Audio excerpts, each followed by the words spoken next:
Ruben Onsu datangi Polres Jaksel, usut tuntas kasus pencurian toko kue miliknya. Ruben Onsu menyambangi Polres Metro Jakarta Selatan, Senin, tanggal 17 Oktober tahun 2022 pagi ini.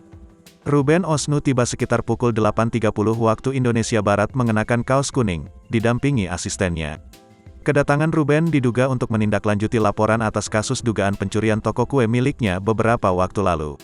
Namun ia belum memberi keterangan jelas terkait kedatangannya. Iya, hari ini ada panggilan, kata Ruben Onsu. Baru mau ketemu, penyidik, dulu sebentar, lanjutnya. Sebelumnya toko kue milik Ruben Onsu dibobol maling. Sejumlah uang tunai dan barang elektronik raib. Kasih Humas Polres Metro Jakarta Selatan AKP Nurma Dewi mengatakan, Ruben Onsu telah melaporkan kejadian tersebut ke polisi.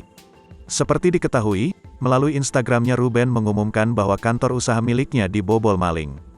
Karena hal itu usaha kulinernya mengalami keterlambatan produksi yaitu kue dan mie ayam. Karena tadi pagi jam 5.35 waktu Indonesia Barat tempat kami ada perampok masuk membawa uang cash dan barang-barang elektronik, tulis Ruben Onsu di Instagram. Suami Sarwenda itu juga membagikan tangkapan layar CCTV dari pelaku yang membawa kabur membawa barang dari kantor usahanya.